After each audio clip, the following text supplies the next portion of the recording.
Hi hello అండి, అందరికీ నమస్కారం అండి. ఇప్పుడిప్పుడే ఒక లేటెస్ట్ అప్డేట్ న్యూస్ అయితే రావడం జరిగింది. అది కూడా పెన్షనర్లకు గుడ్ న్యూస్. ఇప్పుడే అందిన ముఖ్య ప్రకటన అంటూ ఒక లేటెస్ట్ అప్డేట్ న్యూస్ అయితే రావడం జరిగింది. అయితే దీని గురించి పూర్తి సమాచారం మనం ఈ వీడియోలో తెలుసుకుందాం. వీడియో ఎక్కడ స్కిప్ చేయకుండా చూసినట్లయితే అప్పుడే మనకు పూర్తి సమాచారం తెలుస్తుంది. ఇక లేట్ చేయకుండా వివరాల్లోకి వెళ్దాం ఫ్రెండ్స్ నాదొక చిన్న రిక్వెస్ట్ ఫ్రెండ్స్, ఇప్పటి వరకు మన ఛానల్ అయితే సబ్స్క్రైబ్ అయితే చేసుకున్నవారు దయచేసి సబ్స్క్రైబ్ అయితే చేసుకోండి. అలాగే బిల్ బటన్ కూడా ప్రెస్ చేసినట్టయితే నేను చేసే ప్రతి ఒక్క వీడియో మీకు ముందుగా నోటిఫికేషన్ రూపంలో రావడం జరుగుతుంది. ముఖ్యంగా ఆ వీడియో నచ్చితే లైక్ చేయండి ఫ్రెండ్స్. లైక్ చేయడం ద్వారా ఇన్ఫర్మేషన్ అనేది ఎంతోమందికి రీచ్ అవ్వడం జరుగుతుంది. ఇక లేట్ చేయకుండా వివరాల్లోకి వెళ్దాం ఫ్రెండ్స్. ఏపీలో అర్హులైన ప్రతి ఒక్కరికి పెన్షన్ అందేలా ప్రభుత్వం కార్యాచరణ చేస్తుంది. పెన్షన్ పంపిణీ క్రమబద్ధీకరణ చేయడానికి రాష్ట్ర ప్రభుత్వం కీలక నిర్ణయం తీసుకుంది. ఇక అన్ని పెన్షన్స్ నెల మొదటి రోజునే పంపిణీ చేసేలా ప్రభుత్వం ఏర్పాటు చేస్తుంది. గత వైసీపీ ప్రభుత్వం పెన్షన్ను వాలంటీర్ల ద్వారా ప్రతి ఇంటికి పంపిణీ చేసింది. అయితే ఏపీలో ప్రభుత్వం మారాక సచివాలయ సిబ్బందితో ఈ పెన్షన్స్ అందిస్తున్నారు.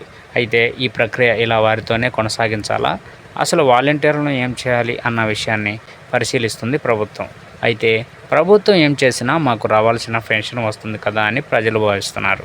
ఇక రాష్ట్ర ప్రభుత్వం కొన్ని ఏరియాల్లో నెల మొదటి రోజునే 98% పెన్షన్ పంపిణీ చేస్తున్నారు.